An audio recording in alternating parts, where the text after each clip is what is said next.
Yeah, it's not badly made. We got a little belt loop. Completely unknown loop here. Ah yeah, there's another loop like this here. So we could tie it shut for no reason. Yeah, it's like Cordura kind of neoprene stuff. Ooh, there's something hidden inside.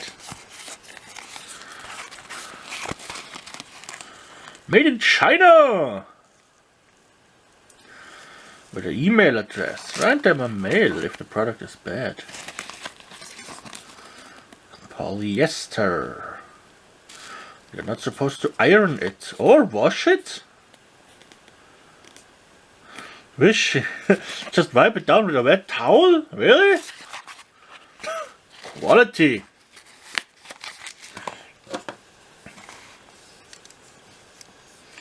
Yeah, and here we got the Leatherman clone multi-tool.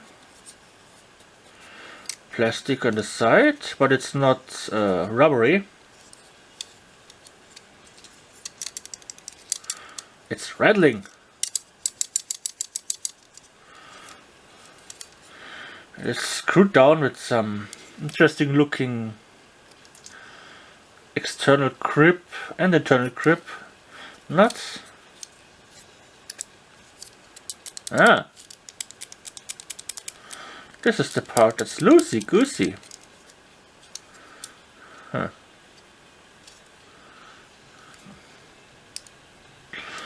Whatever. Yeah. It got the kind of multi-tool side cutters in it.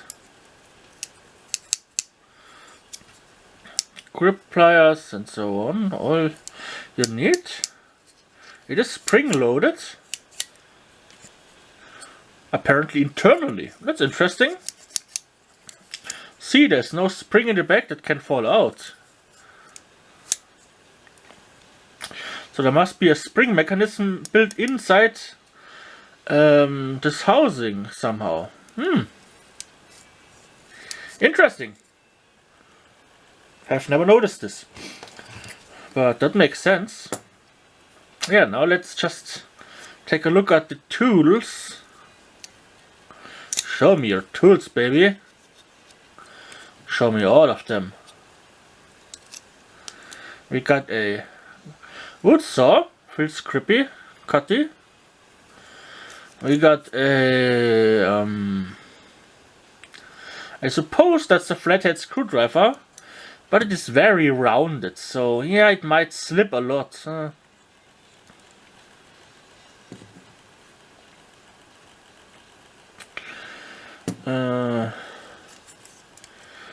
That's kind of sharp. Might be a sewing awl or something like this. We got the, oh, interesting, a can opener, bottle opener combination. That's a new one. Yeah, makes sense to squeeze a bit more tools in this way. The bottle opener is not very, the can opener is not very sharp, so it will open a can, but yeah, more like with force than with the proper technique. Let's flip those back and take a look at the other side. And we look at a nail file, which works, and a measuring device on the back side.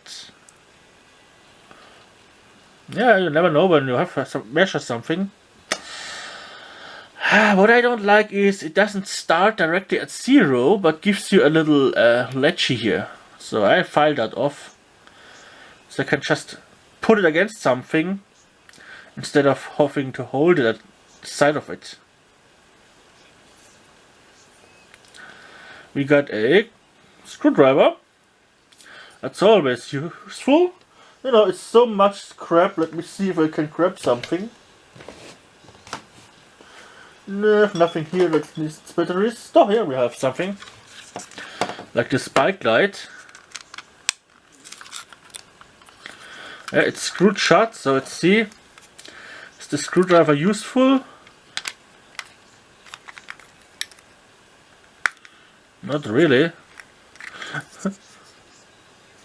Yeah, it's doing something? I'm not sure. It's also rather rounded and a bit big. It will work for bigger screws, but for the standard battery compartment screws it's a bit too big. Another flathead. Just because. And now the thing we all love that makes it illegal to carry in all Europe. A knife blade, yeah. Let's close this up here. I mean, as if someone uses this to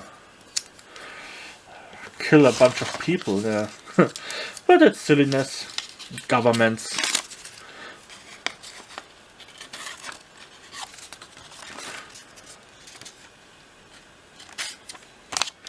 That cut? Not really.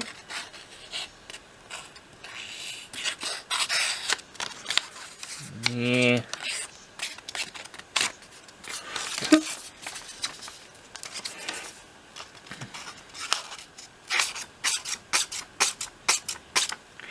Well, you can spread butter with it.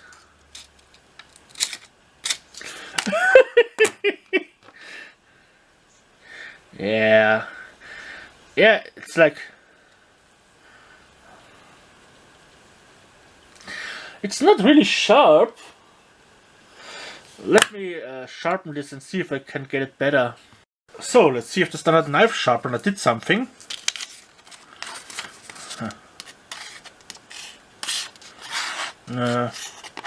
Like I thought, the profile of the blade is just totally ruined.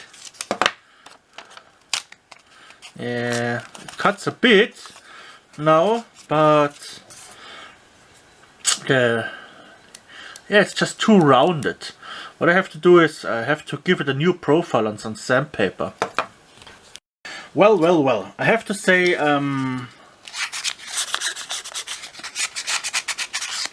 this is just a lump of metal that's attached to here. This is not a knife, because a knife cuts and this doesn't. Sure, you can cut some food.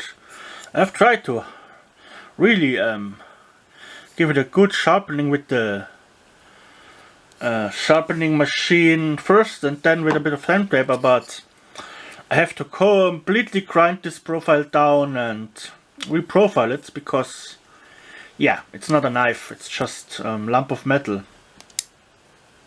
Otherwise, it seems to be quite well made.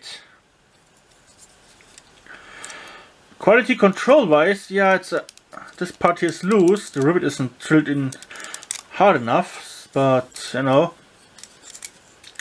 for the price of $5, yeah, it's something you can keep in your backpack.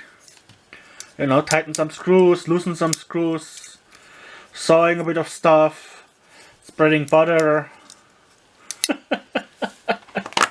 Yeah, that's the adventure-rich Leatherman clone for you. So, that's how I like it. Now it's razor sharp. I've just used the angle grinder. And the measure is now measuring at the right start point, right at 0. So, I also sharpened the can opener, so it can open now. This is a modification you have never seen before. I have sharpened the back of the saw, the tip of it, to a rounded chisel shape, so I can scrape out wood when carving. And obviously, to go with this woodworking stuff, I have taken the file and I've sharpened the tip of it to a chisel. So, here it is in its modified state. The pliers, they are still the same. There's nothing to modify, they are good. But I have done extensive work on the blade. It actually cuts now. And as you can see, it looks a bit different from the shape. I've given it a bit of a crown shape with a extra sharp point here in the back. And actually a perfect point. And this is not all. I have ground down the measuring stick that it actually starts at 0. It has not this overlapping gap. And I have done it in a way that works now as a chisel. This is now razor sharp on the front, and you can use it to work wood.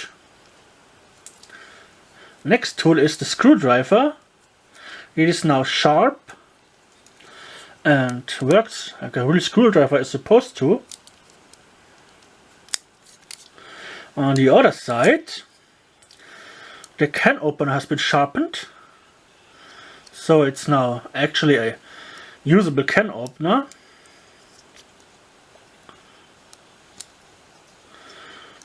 The sewing awl kind of thing has been sharpened.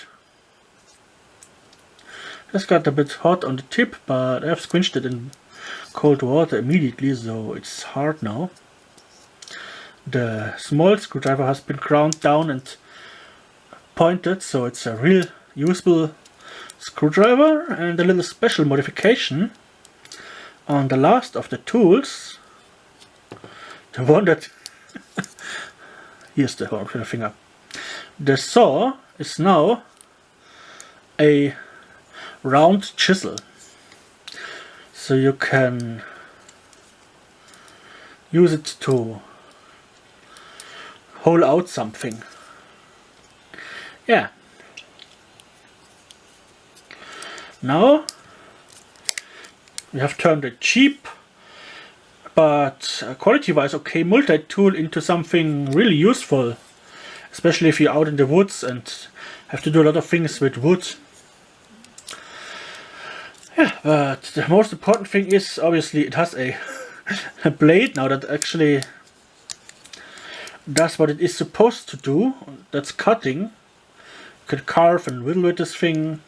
The only unmodified thing is the cross-edge screwdriver, because I need a very small tool file to really give this a bit more of a point, which I will do at the time, but it's okay for the rough stuff.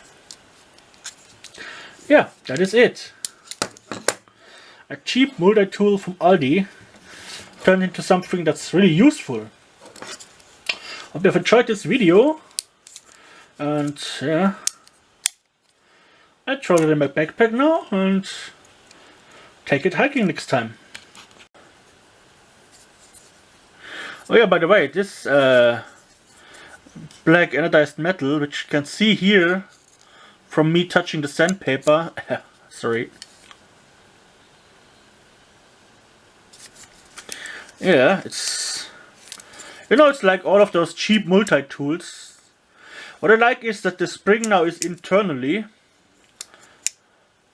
I don't know how this will affect the strength, but the pliers only have a tiny minimal amount of play. Like, you can feel it but not see it. It's like very little. And this kind of cutters, they are, I have tested this with another cheap multi-tool, they can cut barbed wire, so it's, or even nails, so yeah, they work.